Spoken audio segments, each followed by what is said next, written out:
আজকের টপিকস হচ্ছে mail reproductive system of human, মানুষের পুং জননতন্ত্র। মেল রিপ্রোডাক্টিভ সিস্টেমটা কি? পুরুষের ক্ষেত্রে মুখ্য জননাঙ্গ এবং গৌণ জননাঙ্গ সম্মিলিতভাবে যে তন্ত্র সৃষ্টি করেছে, অর্থাৎ যে রিপ্রোডাক্টিভ সিস্টেম তৈরি করেছে, তাকে বলা হচ্ছে মেল রিপ্রোডাক্টিভ সিস্টেম বা পুং জননতন্ত্র। এই পুং জননতন্ত্র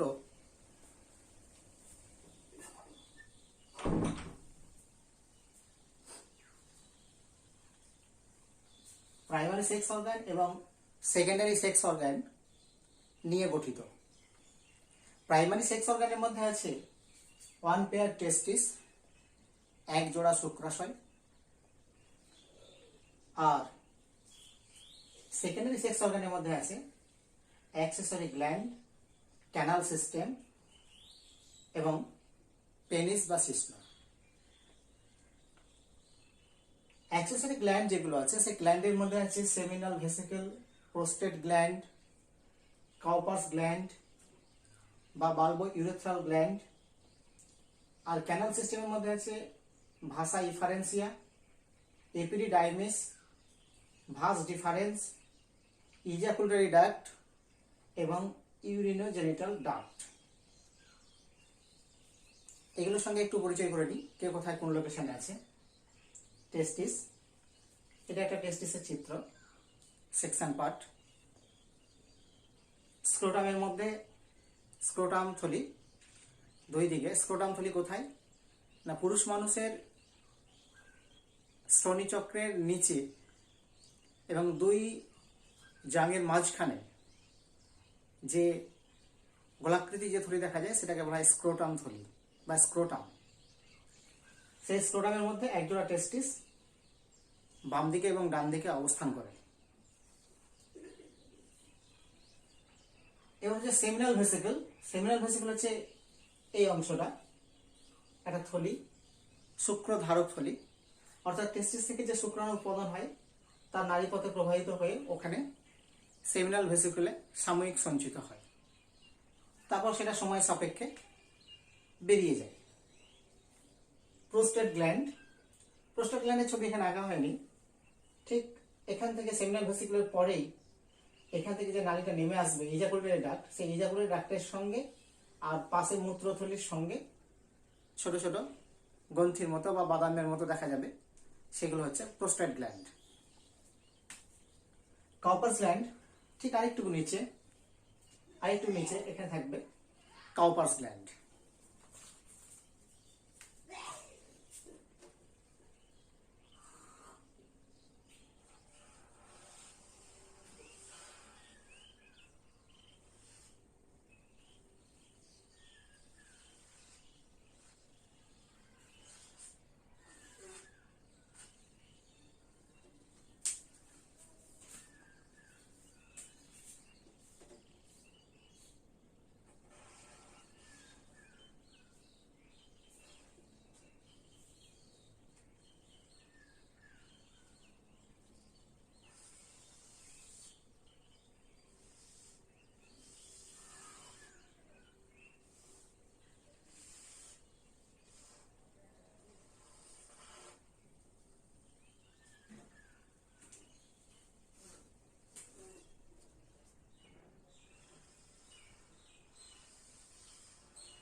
এটা হচ্ছে মূত্রথলি।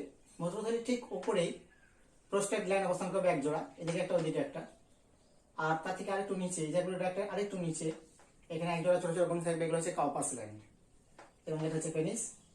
পেনিসের ভিতর দিয়ে যে নালীটা প্রবাহিত হচ্ছে সেটা হচ্ছে ইউরিনোজেনিটাল ডাক্ট। ইউরিনোজেনিটাল বলতে গেলে এখানে এই নালীর মধ্যে দিয়ে ইউরিন অর্থাৎ পেচ্ছাপ নির্গমন হয় এবং জেনেটিক অর্থাৎ এখানে জার্ম সেল অর্থাৎ শুক্রাণু প্রবাহিত হয়, তার জন্য এই নালীটার নাম হচ্ছে ইউরিনোজেনিটাল। তাহলে ভাসা ইফারেন্সিয়া, ক্যানাল সিস্টেমগুলোর মধ্যে কি আছে? ভাসা ইফারেন্সিয়া আছে রেটি টেস্টিস থেকে এই যে সূক্ষ্ম সূক্ষ্ম 15 থেকে 20টি নালী উৎপাদন হয়েছে বা সৃষ্টি হয়েছে, এই নালীগুলো হচ্ছে ভাষা ইফারেন্সিয়া। ভাষা ইফারেন্সিয়া এগুলো মিলিত হয়ে একটা মোটা নালী তৈরি করেছে, বাঁকা বাঁকা বা কুণ্ডলীকৃত। এই নালীটা হচ্ছে এপিডিডাইমিস। এপিডিডাইমিসের পরবর্তী যে নালীটা শুক্রধারক থলিতে গেছে বা সেমিনাল ভেসে গেলে, সেটা হচ্ছে ভাস ডিফারেন্স। আর শুক্রথলি থেকে বা সেমিনাল ভেসিকল থেকে যে নালীটা বেরিয়ে আসছে, এটা হচ্ছে ইজাকুলারি ডাক্ট। ইজাকুলারি ডাক্ট এসে পেনিসে প্রবেশ করেছে। পেনিসের পরবর্তী যে নালীটা আছে পেনিসের ভিতর দিয়ে, সেটা হচ্ছে ইউরিনোজেনিটাল ডাক্ট। তাহলে মোটামুটি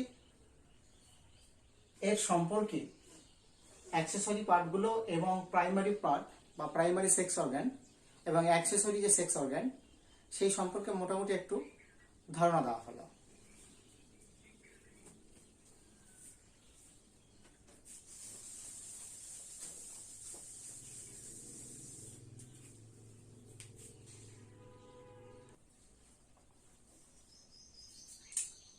একজোড়া শুক্রাশয় পুরুষের ক্ষেত্রে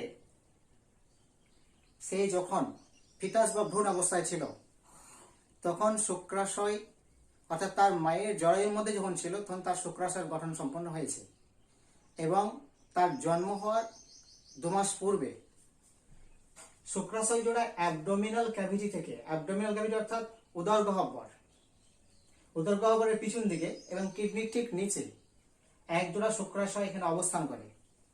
সেই শুক্রাশয় জোড়া শিশুর জন্মের ঠিক 2 মাস আগে একটা ক্যানাল দিয়ে স্পার্মাটিক কর্ডের মাধ্যমে ঝুলতে ঝুলতে বা প্রলম্বিত অবস্থায় নেমে আসে স্ক্রোটাম থলিতে বা স্ক্রোটামে।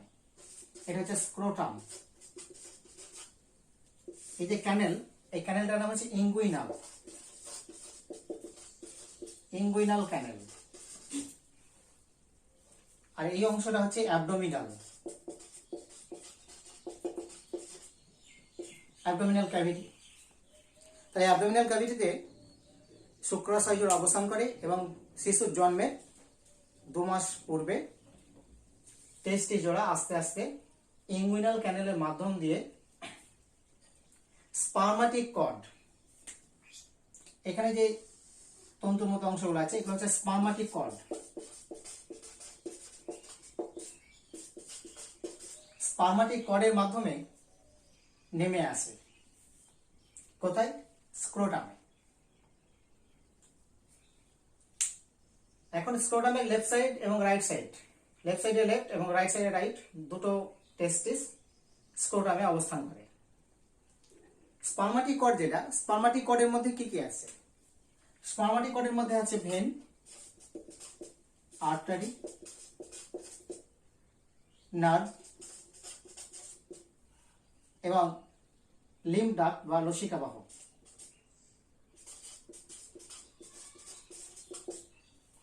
শিরা ধমনী, নার্ভ এবং লিম্ফ ডাক্ট বা লসিকা বাহক মিলে সম্মিলিতভাবে এবং তার সঙ্গে একটা ক্রিমেস্টারিক মাসল সম্মিলিতভাবে গচ্ছিতভাবে একটা কর্ড বা একটা দড়ির মতো গঠন তৈরি করেছে, যাকে বলা হচ্ছে স্পার্মাটিক কর্ড। সেই কর্ডের মাধ্যম দিয়ে শুক্রাশয় জোড়া আস্তে আস্তে ইঙ্গুইনাল ক্যানেলের মাধ্যম দিয়ে স্ক্রোটামে অবস্থান করবে। এখন যদি কোনো কারণবশত বা দেহ গঠনের কোনো সমস্যার কারণে শুক্রাশয় জোড়া যদি ওভার অর্থাৎ অ্যাবডোমিনাল ক্যাভিটিতে যদি অবস্থান করে, তখন এই অবস্থাকে বলা হয় ক্রিপ্টিকিডিজম।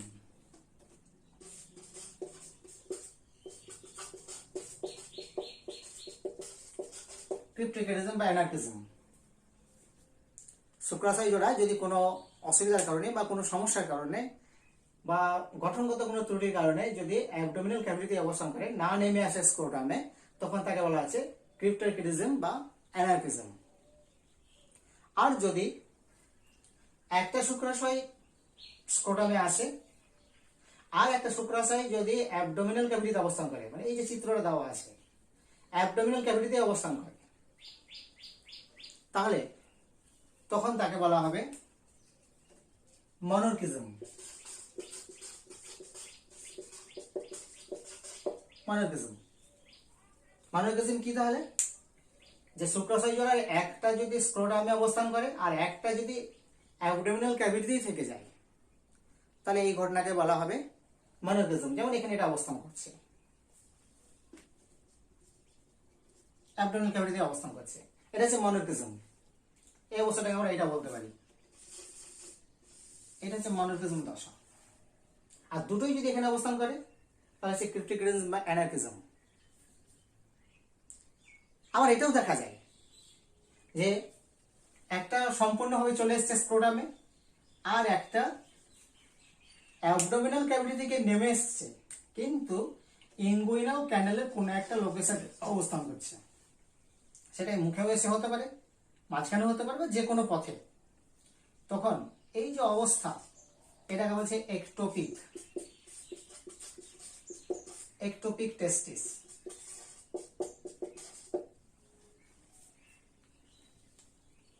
এই যে অবস্থাগুলো বললাম, ক্রিপ্টিকিজম বা অ্যানার্কিজম এবং মনোরকিজম এবং একটোপিক টেস্টিস। একটোপিকটা কি হলো? একটোপিক হলো যে একটা নেমে এসছে আর একটা অ্যাবডোমিনাল ক্যাভিটি থেকে নেমে এসছে কিন্তু ইনগুইনাল ক্যানেলের কোনো একটা অবস্থানে অবস্থান করছে, তখন এটাকে বলছে একটোপিক টেস্টিস। এই যে কন্ডিশনগুলো বললাম, তিনটে কন্ডিশন, একটোপিক, ক্রিপ্টিকিজম এবং মনোরকিজম, এই তিনটে কারণে সেই পুরুষ বন্ধা হতে পারে, স্টেরাইল, বন্ধা হতে পারে আর নাও হতে পারে। কারণ একটা টেস্টিস থেকেও যে পরিমাণ শুক্রাণু উৎপাদন হবে তাতেও তার বাবা হওয়ার সম্ভাবনা থাকতে পারে, না হওয়ার কোনো অসম্ভব বলে কিছু নেই, হতে পারে মেবি, আবার নাও হতে পারে। যদি না হয় তাহলে স্টেরাইল, বন্ধা। এই যে একটা টেস্টিস থাকার কারণে শুক্রাণু উৎপাদন হবে, এতে শুক্রাণু কি সিমেনে একটা নির্দিষ্ট পরিমাণ যে শুক্রাণুর সংখ্যা থাকে সেই সংখ্যাটা কম হবে, এটাকে বলা হয় অলিগোস্পার্মিয়া। Oligospermia, oligospermia. অলিগোস্পার্মিয়া কি? অলিগোস্পার্মিয়া হচ্ছে যে শুক্রাণু উৎপাদন একটা নির্দিষ্ট, অর্থাৎ 5 ml সিমেনের মধ্যে একটা নির্দিষ্ট পরিমাণ শুক্রাণু থাকতে হয়, 4 মিলিয়ন বা 5 মিলিয়ন এরকম। সেই সংখ্যাটা যদি কম হয়, নগণ্য হয়, তখন তাকে বলা হয় অলিগোস্পার্মিয়া, অর্থাৎ নির্দিষ্ট সংখ্যক শুক্রাণু নেই, কম শুক্রাণু আছে। তো যেহেতু এখানে একটা টেস্টিস অবস্থান করছে স্ক্রোটামে আর একটা উপরে আছে, সেই জন্য এখানে শুক্রাণু উৎপাদন হতে পারে, সেটা হচ্ছে অলিগোস্পার্মিয়া। অলিগোস্পার্মিয়ার ক্ষেত্রে সেই ব্যক্তি বাবা হতেও পারে, নাও হতে পারে, অর্থাৎ সে স্টেরাইলও হতে পারে, আবার ফার্টিলিটিও হতে পারে, অর্থাৎ উর্বর হতে পারে, অর্থাৎ সে বাবা হতে পারে। এই হচ্ছে টেস্টিসের অবস্থান এবং তার নেমে আসা নিয়ে কয়েকটি টার্মস এবং তার সঙ্গে আলোচনা। স্ক্রোটামটা হচ্ছে কি? স্ক্রোটাম হচ্ছে দুই উরুর সংযোগস্থল একটা থলি, থলি বিশেষ, যে থলির মধ্যে 7টা লেয়ার আছে। 7টা লেয়ার নিয়ে স্ক্রোটাম গঠিত হয়েছে। এই 7টা থলি আমি একটু এঁকে দেখাচ্ছি। এটা গোড়াটাই শুক্রাশয়,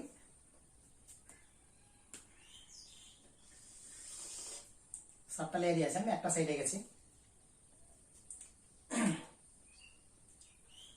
তো শুক্রাশয়ের এই যে আবরণটাকে আমরা এটা সিঙ্গেল হিসেবে ভাবছি, এটা অ্যাকচুয়ালি পরপর 7টা লেয়ার আছে। এই 7টা লেয়ারের সর্ববাইরে আছে স্কিন। আমি এখানে নাম্বার দিয়েছি 1 2 3 4 5 6 7।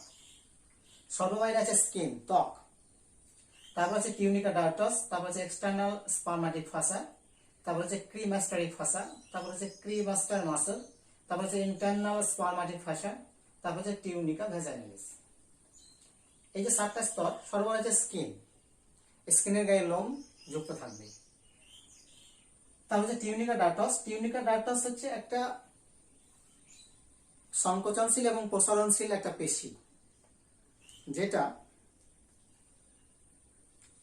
প্রয়োজনে তাপমাত্রার হেরফেরে এটা কখনো সংকুচিত হয়ে টেস্টিস জোড়াকে দেহের সঙ্গে অ্যাটাচ করে দেয়, আবার কখনো এটা প্রসারিত হয়ে দেহ থেকে ডিটাচ করে যায়, অনেকটা ঝুলে যায় স্ক্রোটাম, অনেকটা ঝুলে যায় স্ক্রোটাম, আবার কখনো স্ক্রোটাম কুঁচকে যায়। লক্ষ্য করে দেখবে যে শীতের সময়গুলো বা ঠান্ডা পর্যায়ে যখন থাকবে, সে রাত্রে হতে পারে বা এরকম শীতকাল হতে পারে, তখন স্ক্রোটাম কুঞ্চিত অবস্থায় লেগে থাকবে পেলভিক গার্ডেলের দিকে বা পেলভিক ক্যাভিটির দিকে। এই সময়টা কি না, তার সংকোচন হচ্ছে। আবার কখনো বিশেষ করে গরমের সময় রিল্যাক্সেশন, অর্থাৎ স্ক্রোটাম ঝুলে যায়। এই যে কাজটা, কখনো সংকুচিত করা বা কখনো প্রসারিত করা, এই কাজটা সম্পন্ন করে টিউনিকা ডাক্টস। তারপরে ভিতরে আছে এক্সটার্নাল স্পামাটিক ফাসা, এগুলো একটা পেশি, ক্রিমাস্টারিক ফাসা, ক্রিমাস্টার মাসল, ইন্টারনাল স্পামাটিক ফাসা আর টিউনিকা ভাজাইনালিস। টিউনিকা ভাজাইনালিস হচ্ছে 7 নম্বর লেয়ারটা হচ্ছে টিউনিকা ভাজাইনালিস। এই টিউনিকা ভাজাইনালিসের দুটো স্তর। একটা হচ্ছে এটা গোটাটাই টিউনিকা ভাজাইনালিস, যার একটা স্তর হচ্ছে প্যারাইটাল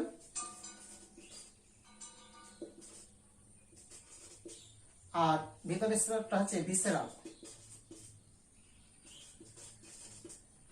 টিউনিকা ভাজাইনালিস হচ্ছে দুটো স্তর নিয়ে গঠিত, একটা হচ্ছে প্যারাইটাল আর একটা হচ্ছে ভিসেরাল। প্যারাইটাল স্তরটা স্ক্রোটামের সঙ্গে অ্যাটাচ আছে, আর ভিসেরাল স্তরটা টেস্টিসের আবরণের সঙ্গে। এই যে আবরণ আমি এঁকেছি, অ্যাকচুয়ালি এই আবরণটা একদম টেস্টিসের গা বেয়ে হবে, টেস্টিসের গা বেয়ে হবে। চিত্রটা ঠিকঠাক দেওয়া হয়নি, হয়তো আরো ভালোভাবে নিতে হতো। ভিসেরাল স্তরটা হবে টেস্টিসের গা, অর্থাৎ ভিসেরাল স্তরটা হচ্ছে টেস্টিসের বাইরের আবরণ। সেই জন্য দেখবে যে যখন টেস্টিসের অ্যানাটমি পড়বে, অ্যানাটমিতে দেখবে যে ওখানে টিউনিকা ভ্যাজাইনালিসকে বলা হচ্ছে টেস্টিসের বহি আবরণ। আবার এখানে আমরা দেখব যে স্ক্রোটামের ক্ষেত্রে 7 নম্বর লেয়ারটাও হচ্ছে টিউনিকা ভ্যাজাইনালিস। সেই জন্য অনেক সময় আমাদের মধ্যে একটা দ্বিমত অবস্থার সৃষ্টি হয়, বা কোনো কোনো বই দ্বিমত অবস্থার সৃষ্টি করেছে। অ্যাকচুয়ালি টিউনিকা ভ্যাজাইনালিসের দুটো স্তর, একটা হচ্ছে প্যারাইটাল স্তরটা হচ্ছে স্ক্রোটামের লেয়ার, আর ভিসেরাল লেয়ার যেটা, সেটা হচ্ছে টেস্টিসের বহি আবরক, বা যেটাকে বলা হচ্ছে টিউনিকা ভ্যাজাইনালিস। তাহলে ওটাও টিউনিকা ভ্যাজাইনালিস, এটাও টিউনিকা ভ্যাজাইনালিস। অ্যাকচুয়ালি হচ্ছে দুটো লেয়ার, টিউনিকা ভ্যাজাইনালিসের দুটো লেয়ার, একটা হচ্ছে প্যারাইটাল আর একটা হচ্ছে ভিসেরাল। আর এই মাঝখানে একটা নির্দিষ্ট গ্যাপ আছে, এই গ্যাপে কিছু ফ্লুইড আছে, যে ফ্লুইডকে বলা হয় হাইড্রোসিলিক ফ্লুইড।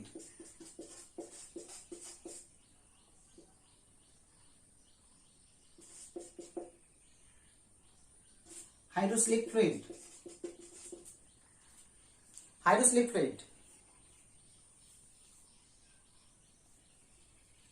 অর্থাৎ এখানে হাইড্রোসিল ফ্লুইড রয়েছে। এই ফ্লুইডের কাজ কি?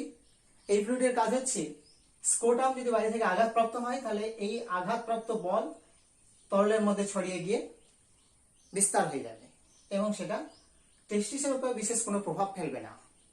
এটা হচ্ছে তার মূল কারণ। কারণ স্ক্রোটামের বাইরে থেকে বিভিন্নভাবে আমাদের আঘাত লাগতেই পারে, সেই আঘাতটাকে রক্ষা করার জন্য এই ফ্লুইডটা কাজ করে। আর তার সঙ্গে সঙ্গে